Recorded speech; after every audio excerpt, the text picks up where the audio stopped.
ছিল, কিন্তু হঠাৎ করে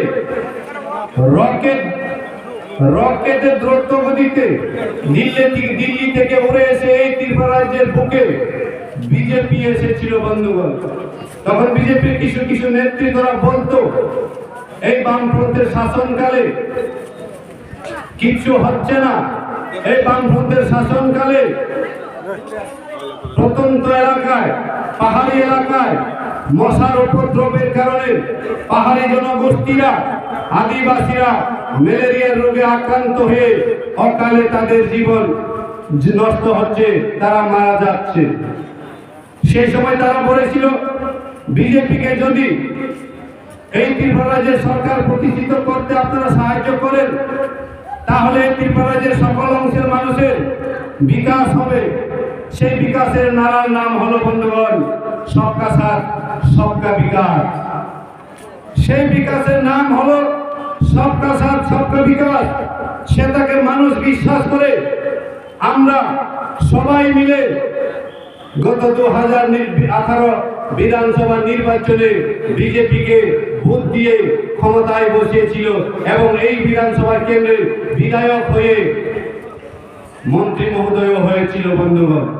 কিন্তু বর্তমানে কি দেখা যায়, 5 বছরে আগে বলতো বিরোধীরা সিপিএম এর অপশাসনে মশার উপদ্রব বেড়ে গেছে, সেই কারণে মানুষ ম্যালেরিয়া রোগে আক্রান্ত হচ্ছে।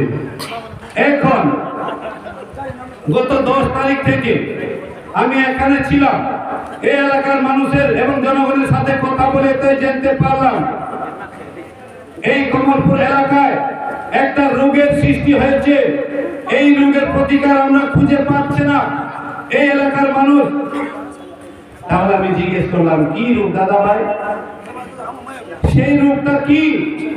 আজকে কোভিড-19 ভারতের সরকার ভ্যাকসিন বের করেছে, জায়গায় জায়গায় মহল্লা মহল্লায় কোভিডকে রোখার জন্য আগাম টিকাকরণ দেওয়া হচ্ছে।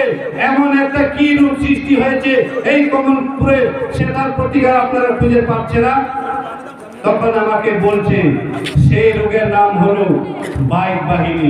আজকে এই কমলপুরে বাইক বাহিনীর উপদ্রবের কারণে এই কমলপুরে নাগরিকরা সুরক্ষিত নয়, প্রবীণ নাগরিকরা সুরক্ষিত নয়, মায়েরা বোনেরা সুরক্ষিত নয়। এই এলাকার যারা সুবুদ্ধি সম্পন্ন মানুষেরা শান্তিতে থাকতে পারছে না।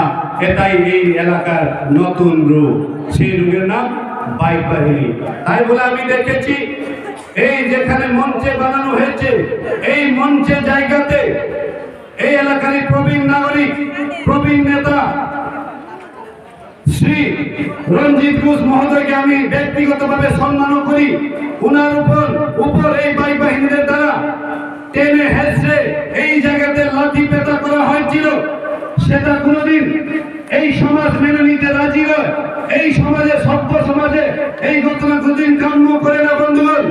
তাই আমি বলছি এই ম্যালেরিয়া রোগে আজকে বিভিন্ন চিকিৎসা হচ্ছে, কিন্তু এই কমলপুরে জন্ম নেওয়া বাইক বাহিনী রোগকে চিকিৎসা করার জন্য একটাই রাস্তা বন্ধুগণ, সেই চিকিৎসা, সেই প্রতিকারের রাস্তা একটাই বন্ধুগণ, সেটা বিমল সিনহা মেমোরিয়াল হসপিটালে গিয়ে তার চিকিৎসা হবে না, তার চিকিৎসা হবে আগামী 16 তারিখ ফেব্রুয়ারিতে এই বুটিং সেন্টারে গিয়ে ভোট দিয়ে, আনার চিহ্নে ভোট দিয়ে জয় করা সেই বাইক বাহিনীদের প্রতিকার হবে বন্ধুগণ।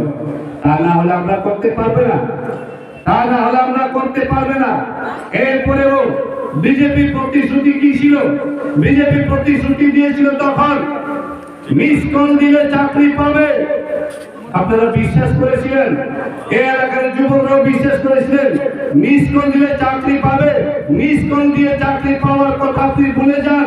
এই এলাকার মন্ত্রী মহোদয়কে আপনি যদি ফোনও করেন, মিস কল না দিয়ে ওনার সাথে কথা বলার যদি চেষ্টা করেন, আপনার ফোন রিসিভও করবেন না বন্ধুগণ। তাহলে মিস কল দিয়ে কি চাকরি হবে? আপনারা কি করে ভেবেছিলেন মিস কল দিয়ে চাকরি হবে? মিস করে তো মানুষের কথাও রেসপন্স হয় না, তাহলে চাকরি কিভাবে হবে বন্ধুগণ? তাই আমি এটার উত্তরে আমি একটা কথা বলতে চাই, আপনারা সবাই এই এলাকার সকল প্রবীণ নাগরিক এবং শিক্ষিত নাগরিকরা যদি আজকে এখানে উপস্থিত নাও থাকেন, এই মাইকের মাধ্যমে আপনাদের বাড়িতে থেকে আপনারা শুনে রাখুন বন্ধুগণ, এই মিসকল বাবা যেভাবে ঠকিয়েছে, সেই একজন ব্যবসায়ী ব্যাপারীর মতো করে ঠকিয়েছে। আগরতলা শহরে আমরা আমের সিজনে আম বিক্রি করতে দেখি, সেই আম বিক্রেতারা তাদের আম বিক্রি করার জন্য বিভিন্ন কায়দা কৌশল ব্যবহার করে তারা ডাকতো আম বিক্রেতারা, আম কিনরে বাবু আম, আম খাইতে মিঠাই লাগে, আম বড়া সস্তা রে, আম কিনরে বাবু আম, আম খাইতে মিঠাই লাগে। দুই যুবক বন্ধু তার কথায় বিশ্বাস করে আম কিনে ফেললো গরমের ফল। যখন আম খাওয়ার জন্য মুখে দিতে দেরি, ফেলে দিতে হলো। কি কারণে? আম বড়া চোখটারে বন্ধু। তখন আম ব্যাপারীকে জিজ্ঞেস করলো, কি দাদা ভাই, আপনি তো বলেছিলেন আম খাইতে মিঠাই লাগে, আপনার আম তো বড়া চোখা। তখন এই আম ব্যাপারী, আম ব্যবসায়ী দোকানদার বলেছিল, কি বাবু বাঙালি হয়ে বাংলা বুঝো নাই? আমি তো বলেছিলাম আম খাইতে মিঠাই লাগে, আগে গুড় কিনো তারপরে আম খাও। তাহলে সেরকম হলো মিসকল নিয়ে চাকরি হবে। মিসকল বাবা কোথায় গেছে বন্ধুগণ? আর খুঁজে পাবে না। তাই এবারে নির্বাচনে এই ভোট বাক্সে এই বাইক বাহিনী বিমারি উপদ্রব থেকে রক্ষা পেতে আমাদের সকল অংশের মানুষকে, কি বাঙালি, কি ত্রিপুরা, কি পাহাড়ি, কি মুগলি, কি মুসলিম, সবাইকে 16 তারিখে আমরা চিহ্নে ভোট দিয়ে এটার প্রতিকারের রাস্তা খুঁজে বের করতে হবে। আর কি বলেছিল? আরো তো বলেছিল মহিলা উজ্জ্বলা যোজনা। এই মহিলা উজ্জ্বলা যোজনার মধ্যে কি কি ছিল? গ্যাস দেওয়া হবে, চুলা। কি আমাদের মায়ের বোনেরা যখন চুলা ফুকে, চুলা যখন আগুন জ্বালায়, হাতে কালি লেগে যায়। হাতি কালি লেগে যাওয়ার পরে যদি আমাদের মুখে গাম ছুটে আসে, যখন গাম মুছতে গিয়ে নাকি চেহারায় কালি লেগে যায়, তখন তার জামাইও নাকি তাকে চিনতে পারে না ওই কালির কারণে। সেই থেকে রক্ষা পেতে আমাদের দেশের যশস্বী প্রধানমন্ত্রীজি উজ্জ্বলা যোজনা চালু করেছিল। এই এলাকায় অনেক মহিলা পেয়েছিল, তখন আমরা দেখেছি। দেই না, আমরা এই কথা বলি না। আমি প্রথমে বলেছি, যথা বলিব সত্য বলিব, সত্য ছাড়া মিথ্যা বলিব না, কিন্তু আলোচনা অবশ্যই করব বন্ধুগণ। তখন সবাই পেয়েছিল উজ্জ্বলা যোজনার গ্যাস। ও তখন এই উজ্জ্বলা যোজনার গ্যাস যখন দেওয়া হয়েছিল, তখন 570 টাকা গ্যাস সিলিন্ডারের দাম। গ্যাস ভরার জন্য যখন সবাইকে দেওয়া হলো, তখন 1000 টাকার উপর হয়ে গেল। তখন আমাদের মা বোনেদের কি অবস্থা জানেন? বাড়ির মুরগি ডিম বিক্রি করে মেয়ে বিয়ে দেওয়ার জন্য এই কমলপুর ইকু ব্যাংকের একটা খাতা খুলেছিল সেভিং অ্যাকাউন্ট করে। যখন আমার মেয়ে উপযুক্ত হবে, তার বিয়ে দিতে, তার বিয়ের জন্য আমি টাকা সঞ্চয় করতে হবে, এই চিন্তা করে। অনেকে আবার হাঁসের ডিম বিক্রি করে নিজের টাকা সঞ্চয় করে রেখেছে, ছেলেকে লেখাপড়া করিয়ে মানুষ করবো বলে। কিন্তু আর হলো না সেই স্বপ্ন পূরণ। কার জন্য? এই রাক্ষস গ্যাস সিলিন্ডারের কারণে।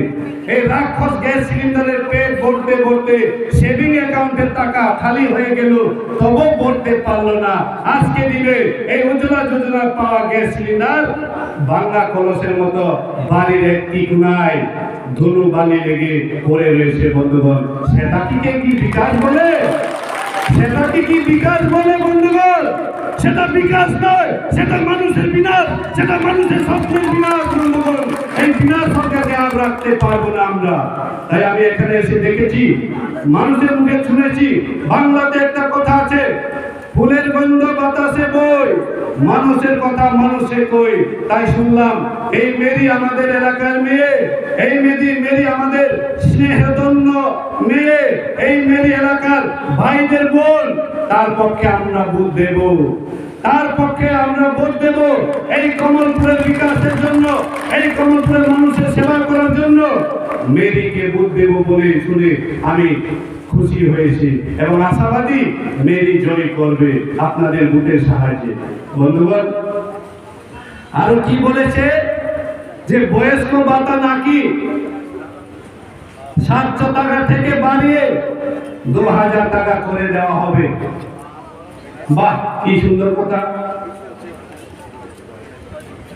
কি ভালো কথা বলেছে। 700 টাকা থেকে 2000 টাকা বাড়ানো হবে। আমার এক দাদু ছিল, দিদা মারা গেছে কবে? দাদু আমাকে বলেছে, দাদু আমি তো আগে কমিউনিস্ট করতাম, কিন্তু কমিউনিস্ট আমাকে বার্তা দিয়েছে ঠিক, কিন্তু 700 টাকা দিয়েছি, এবার বিজেপি বলছে 2000 টাকা বার্তা দেবে। তাই এবার আমি বিজেপিকে ভোট দেব। বিজেপিকে ভোট দিয়ে জিতিয়ে যদি সরকারে বসায়, তাহলে বিজেপি দিদা আনবে 2000 টাকা যখন বয়স্ক ভাতা হয়। তখন যখন ক্ষমতায় আছে, আমার দাদু বিজেপিকে ভোট দিয়েছে, তখন যখন 2000 টাকা ভাতা দেওয়ার জন্য শুরু হয়ে গেল সজল পুছল, আবার কাগজ দেওয়া শুরু করছে সার্ভের নামে, কাকে কাকে 2000 টাকা ভাতা দেওয়া হবে। তখন হাজার হাজার গরিব অংশের মানুষের, হাজার হাজার প্রবীণ নাগরিকদের, হাজার হাজার বয়স্কদের ভাতা যা পাচ্ছিল সেটা বাদ হয়ে গেছে। এই এটার মধ্যে আমার দাদু পড়ে গেছে। তখন আমরা বললো হাই কপাল, 700 টাকা পাচ্ছিল, সেটা আমার খুব ভালো ছিল, কিন্তু 2000 টাকা লোভে আজকে সেই 700 টাকা উঠওয়ালাম, আজকে আমার নামে ভাতাই আর নেই। তাহলে আমার দাদুর কি করুণ অবস্থা, দিদার স্বপ্ন চলে গেল, 700 টাকা ভাতা চলে গেল। এমন প্রবীণ নাগরিকরা এই কমলপুরেও থাকতে পারে, আমি আশা করি বসে আছে, তারা এবার ভোট দেবে শুধু এই বুবাগ্রার দল, যে বুবাগ্রা কিছু চাই না নিজের জন্য, যে বুবাগ্রা কোনোদিন সাম্প্রদায়িককে প্রশ্রয় দিতে চায় না। এই বুবাগ্রার নেতৃত্বে একটি দল, সেই দল পাহাড়ি বাঙালি পিছিয়ে পড়া মানুষকে নিয়ে চলতে চায়। এই বুবাগ্রার দলকে আমরা চিনে ভোট দিয়ে আপনারা জয়যুক্ত করবেন। আর কি বলেছে তারা বন্ধুগণ, আর কি বলেছে, আরো তো তারা বলেছে, আর কি বলেছে বন্ধুগণ বলুন তো, আপনাদের কি মনে আছে? स्मार्टफोन और छोड़ दीजिए, स्मार्टफोन चला गया, अभी स्मार्टफोन से काम नहीं चलेगा, 5G चल रहा है ना इसमें, स्कूटी, ये 5G का जमाना आ गया। अभी आप लोगों को स्कूटी देने के बात करेंगे। जब महिलाओं को गैस दिया तब उनकी सेविंग खाली करवा दिया, अब स्कूटी देंगे तो आपका पूरा जमीन ही बिकवा देंगे। ये जो लोग है ना, ये सिर्फ जुमला बात करते, ये जुमला एक्चुअली क्या है ना, ये झूठ बोलने का एक ट्रेंड है, ये झूठ बोलने का ट्रेंड है। और इन झूठे वादों में आप लोग विश्वास ना कीजिए। हम न किसी को ये देंगे वो देंगे बोलते हैं, बल्कि हम लोगों के साथ, गरीब पिछड़ा हुआ लोगों के साथ मिलकर सरकार इस बार बनाएंगे। इस बार का सरकार जनता का सरकार होगा, इस बार का सरकार जनता का सरकार होगा। আর আমরা দেখেছি বন্ধুগণ, এই রাজনৈতিক দলের টানাটানি হয়ে গেল শত শত 10,323 জন শিক্ষক কর্মচারী জীবনহানি। এই জীবনহানি হয়ে গেছে বন্ধুগণ, শত শত কর্মচারীর, শিক্ষক কর্মচারী, তাদের ঘরে কিভাবে চুলা জ্বলছে, তাদের পরিবারের ছেলে মেয়েরা কিভাবে খাচ্ছে, তাদের ফেলিয়ে যাওয়া এই পরিবার আজকে কি অবস্থাতে আছে। তাদের জন্য কি বলেছিল জাদুঘর বাবা, তাদের জন্য জাদুঘর বাবা প্রেস মিট করে কি বলেছিল, সম্মানিত মুখ্যমন্ত্রী আসামের श्रीमान हिमंत बिश्व शर्मा जी उस दिन बोला था, जब हम त्रिपुरा में सत्ता में आएंगे तब विधानसभा में एक छोटा सा, वो भी सुनिए शब्द क्या है, छोटा सा कानून को अमेंडमेंट करके 10,323 टीचर कर्मचारियों को फिर से नियुक्त कर दिया जाएगा। मतलब फिर से কাজে লাগানো হবে, আবার তাদের কর্মস্থলে তাদেরকে আবার জয়েন করানো হবে। এই কথা अगर आप लोग विश्वास नहीं करते हैं तो रिकॉर्ड करके रख लीजिए।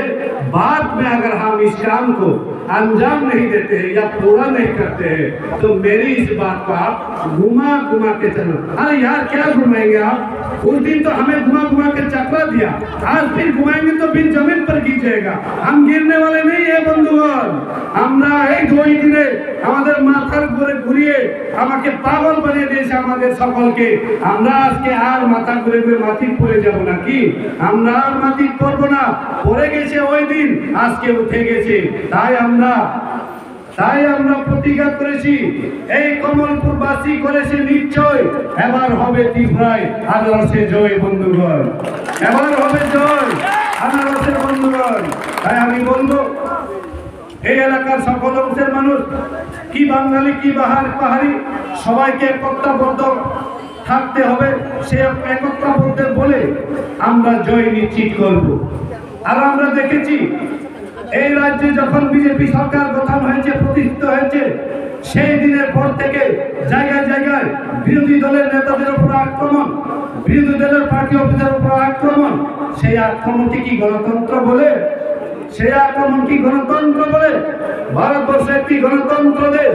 সেই গণতন্ত্র দেশে আমাদেরকে ভারতের সংবিধান আর্টিকেল 19 এটাই স্বাধীনতা দিয়েছে, আমার বাক স্বাধীনতা করার জন্য, আমি আমার কথা রাখার জন্য, আমি প্রতিবাদী হয়ে আমার কণ্ঠে প্রতিবাদ করার অধিকার আমাকে দিয়েছে।